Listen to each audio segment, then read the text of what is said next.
మీ దృష్టిలో రానున్న బెంగాల్ ఎన్నికల్లో సీఎం కుర్చీ ఎవరిది? ఏ. మమతా బెనర్జీ, బి. బీజేపీ సొంతం? మీ అభిప్రాయాన్ని కామెంట్ రూపంలో తప్పకుండా తెలియజేయండి.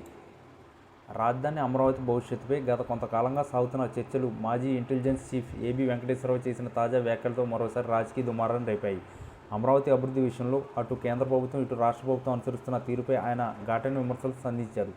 రాజధాని నిర్మాణం అనేది కేవలం భవనాల సమూహం మాత్రమే కాదని, అది వేలాది మంది రైతుల త్యాగంతో కూడిన ఒక ఒప్పందం అని గుర్తు చేస్తూనే, ప్రస్తుత పరిస్థితుల్లో రైతులు తమ భూములను ప్రభుత్వానికి అప్పగించవద్దని ఆయన పిలుపునివ్వడం సంచలనంగా మారింది.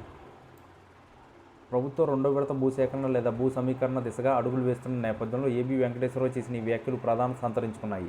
మొదటి విడతలో సేకరించిన సుమారు 33,000 ఎకరాల భూమినే ఇంకా పూర్తి స్థాయిలో అభివృద్ధి చేయలేదని, అటువంటి తరుణంలో మరిన్ని వేల ఎకరాలను సమీకరించడం వెనుక అసలైన ఉద్దేశం ఏంటని ఆయన ప్రశ్నించారు. కేవలం అప్పులు పుట్టడం కోసం భూమిని ఒక ఆస్తిగా చూపిస్తూ రైతుల నోట్లో మట్టి కొట్టే ప్రయత్నం జరుగుతుందని ఆయన ఆరోపిస్తున్నారు. ప్రభుత్వం వద్ద ఇప్పటికే 15,000 ఎకరాలు పైగా మిగులు భూమి ఉందని, దాన్ని ఏ ప్రతిపాదికన ఎవరికి కేటాయిస్తారో స్పష్టం చేయకుండా కొత్తగా రైతుల భూములు అడగడం సమంజసం కాదని ఆయన అభిప్రాయపడ్డారు. మరోవైపు రెండో విడత భూసేకరణ ప్రక్రియపై కోర్టులో కేసు దాఖలు కావడం రాజధాని రైతుల్లో ఆందోళనకు పెంచుతుంది. భూసేకరణ చట్టం 2013 ప్రకారం అనుసరించాల్సిన నిబంధనలను పక్కన పెట్టి ప్రభుత్వం ఏకపక్షంగా వ్యవహరిస్తుందని కొందరు రైతులు న్యాయస్థానాన్ని ఆశ్రయించారు. పాత రాజధాని మాస్టర్ ప్లాన్ మరియు సిఆర్డీఏ నిబంధనలకు విరుద్ధంగా జరుగుతున్న ఈ ప్రక్రియ నిలిపివేయాలని వారు కోరుతున్నారు. ఢిల్లీలోని పెద్దలకు అమరావతిని నిర్మించే చిత్తశుద్ధి లేదని, వారు కేవలం రాజకీయ ప్రయోజనాల కోసం దీన్ని వాడుకుంటున్నారని ఏబీ వెంకటేశ్వరరావు చేసిన విమర్శలు రైతుల వాదనను మరింత బలాన్ని చేకూరుస్తున్నాయి.